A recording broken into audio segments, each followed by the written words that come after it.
I guess we kind of sailed that right out the window with Austin. But we still love him anyway. We keep inviting him back because we need the comics, trust me. But ladies and gentlemen, our next comic up here, he's here for a reason. We won't tell you the reason, but I'll tell you what, he's a man of many talents. Some hidden, some not. Ladies and gentlemen, let's give it up for Mr. Chris Romero.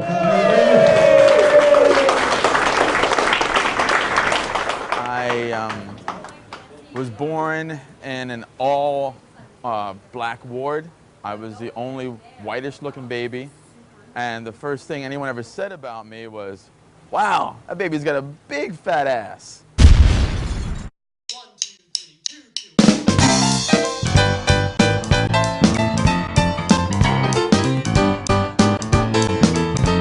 She makes her own clothes, she aches when it snows. I love her the most when her heart isn't closed. Little stand-up nights here and there around Queens and Brooklyn.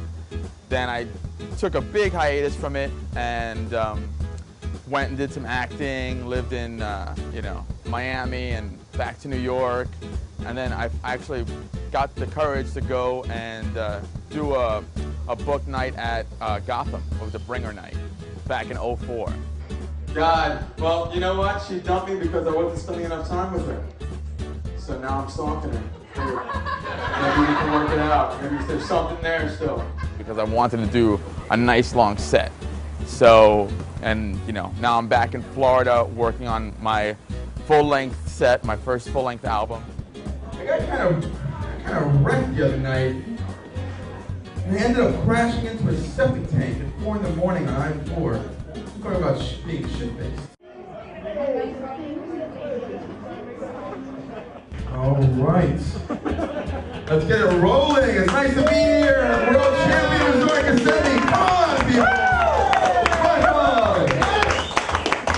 And the Rangers just scored. Guess what? No one cares about the World Series anymore.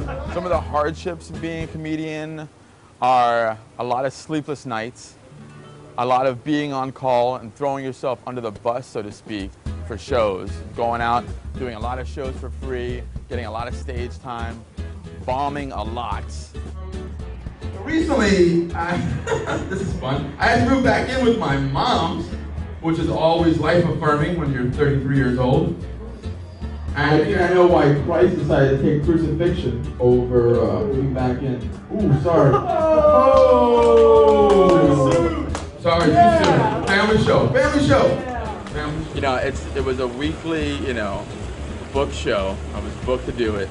And I went there and I was feeling out of sorts. I really was having a horrible breakup, and I just went and I really just kind of shat the bed. I went up there kind of wasted because I'd been drinking beforehand, and that's one thing you never want to do is drink before you do a show. And a Budweiser, thank you. I've had balls. My balls. My balls taste good. No. How did those balls taste? In my history of tasting balls, these are probably the sweetest, most gentle balls I've ever had the pleasure of trying. I used to make a lot of people laugh. I had like a really funny family. My uncles used to always have me in stitches. My mom is totally crazy. No, she's great. But she helped kind of get that type of comedic sense of timing. I also dealt with some like personal tragedy, being broke, almost homeless, some horrible breakups, and it just all lends itself to kind of writing better comedy, so it's kind of a natural thing. It was awesome. After I bought her dinner, she went on a tirade for about 30 minutes as to how I can improve my look. First of all, you shouldn't wear so many blacks. Second of all, I think you can lose 30 pounds. And you should do something with your hair. Well, apparently I have a lot of white hair from being stressed. And I shouldn't be doing that 5 minutes before, but I still it's that actor in me. It's like before you go on stage, and if you know your scene kind of well, but don't know it super well, you're gonna keep thinking about the lines and the blocking and stuff like that. So I think about technical things. I was like, when I deliver this line, where should I be on stage? What am I trying to convey at this point? And just try to have a strong opening moment. Because if I think about the whole set, then I'll lose myself. But if I think about just the first moment, what do I want to hit right off the bat? That's usually what gets me the best show. Hey, look, everyone, it's the Mexican monk. Check it out. I'm gonna get up here. The bit that I didn't do, and I still do every now and again, is I come out and I have a red, when it's colder, or I do colder moments, I have a red hoodie on. It's like your standard, like, red hoodie, jeans, stand-up comic, look at me, you know? Yeah. And then I open on stage, and it's just my fucking shirt right up here, and just my entire belly. And I just stare at the audience for like a minute, you know? And just so weird, like they laugh, and they're like, okay, and then it gets really, like, there's something about the life and stuff, and I just look out there, and then when you start doubting your existence, that's when I jump in and that you gotta hit them, you know, hard with the opening, and then keep them coming back, keep the laughter going, keep it going, and then destroy them at the end, and then get the hell off stage. Everything was going really well until I removed his shirt. Now, kids, cover your eyes, because when I took her shirt off, it looked just like this. And that's my time, ladies and gentlemen. Thank you so much. Have a wonderful evening, World Champions World.